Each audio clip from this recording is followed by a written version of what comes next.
Hope you guys like my new hat. Hope that doesn't show up backwards.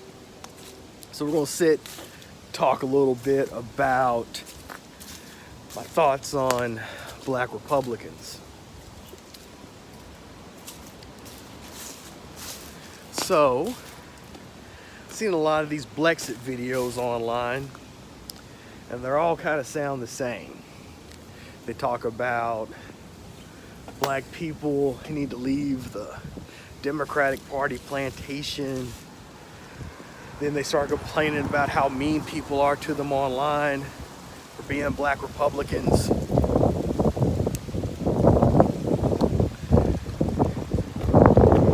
And then they start talking about the Republican Party.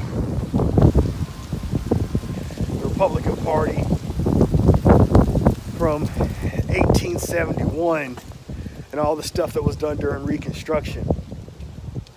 And I just don't think that's a good plan for black conservatism.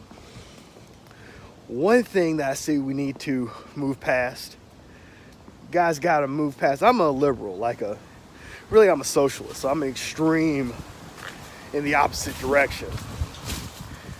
But I also believe that all black perspectives should be respected, and that it's going to take black conservatives, liberals, and radicals to really get us past what we're dealing with now.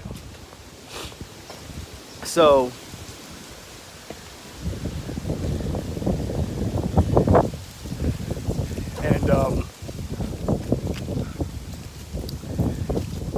so I think it's important to have a black conservative movement, but I think it needs to be based on a separate black conservatism. I think Republicans have either co-opted or been hijacked by what they're calling alt-white, white supremacists. And even if it wasn't the original intent back when the Republican Party started in 1850 whatever, I think you need to realize that some of these people in this party are just too far gone. Now that doesn't mean there aren't racist Democrats too. I mean, a certain percentage of the population, black and white, is going to be racist. But you know, like Mia Love, she's a Republican, she ran in Utah. You didn't see her white Democratic opponent calling her a monkey like DeSantis did, Andrew Gillum. You don't see Democrats openly working with white supremacists like Steve Bannon, Steve Miller. You just don't see that. So there is some marginal differences between the Republican and Democratic Party. So that's why I say that's most important for black conservatives, really to form kind of their own party for a little while and determine what their identity is and how it's different from just spinning up Rush Limbaugh talking points. Like one thing, I saw a video by Patrick Hammond. He was bellyaching about people being mean to him online for being a conservative. I'm like, you're online talking about politics. Like, people are going to make fun of you. People are going to have negative stuff to say about you. So,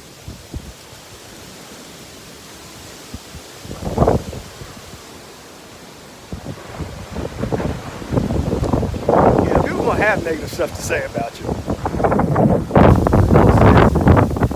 Just bellyaching about that. If you're really solution to our problems is as mess as a group of black people, you wouldn't even care that much that maybe 10, 15 people call you a coon or whatever online. It wouldn't even be that important to you. You would just look at what you could give more so than are people respecting you or treating you the way you want to be treated. I also think that if a separate black conservatism is created, it's going to be based kind of off libertarianism. Because I see a lot of aspects of libertarianism that could help black folks and not republicanism.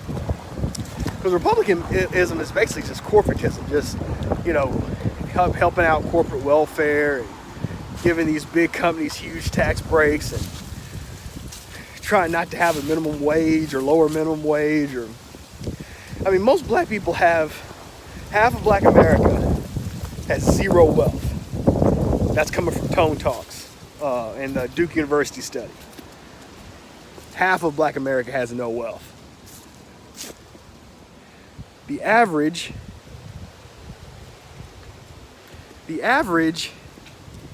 is $1,500 in wealth.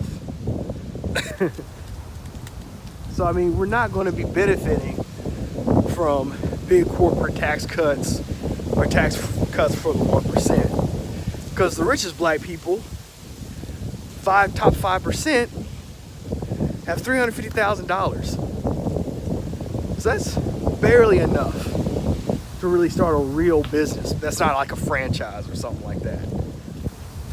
So I mean, you have to really make a platform for conservatism, for black people, for businesses we could actually start. You know, these big corporate tax cuts aren't going to affect anybody black in a positive way.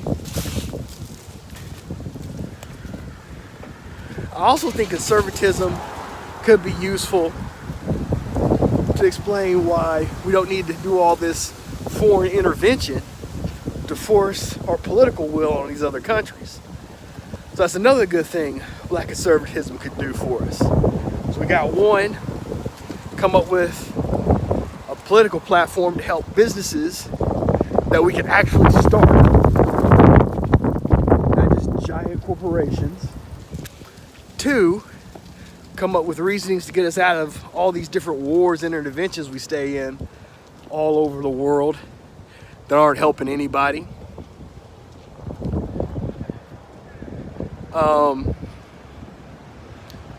So I think that's important.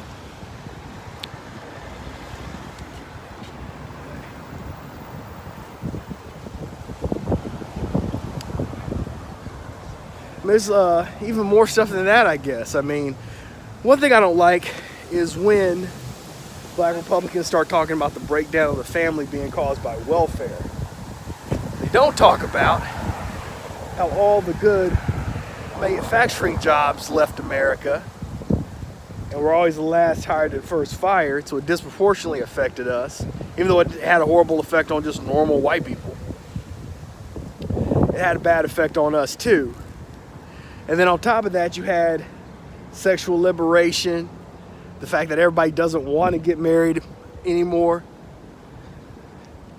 And if they don't talk about the decline of really American families, not just the black family, within that larger context, all they are is just pirating Rush Limbaugh talking points. And if that's all you're going to do, you should expect to be called a coon online and Uncle Tom.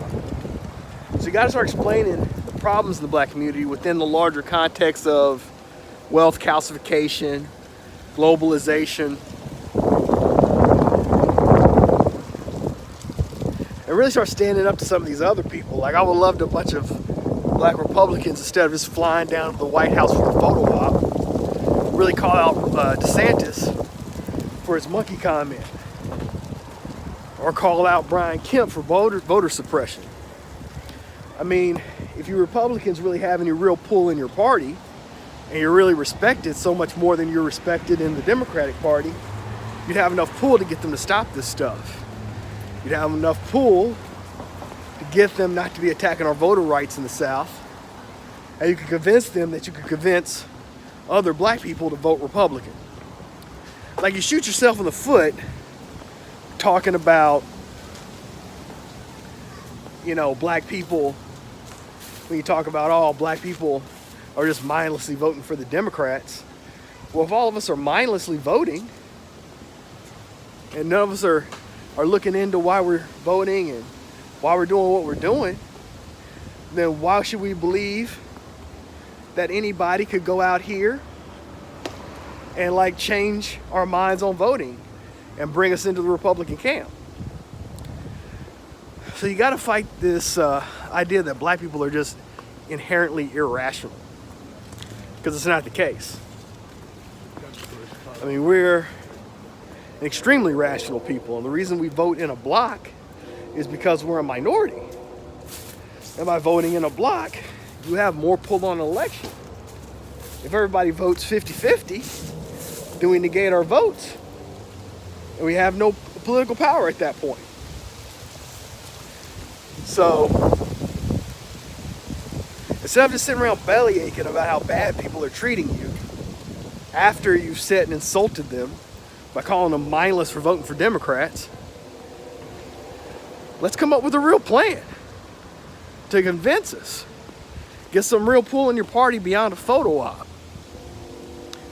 Then you can come at us and talk about what you want to do in your plan, instead of just sitting around just repeating horrible racist stuff you've heard other white people say to make them smile so you can get on CRTV.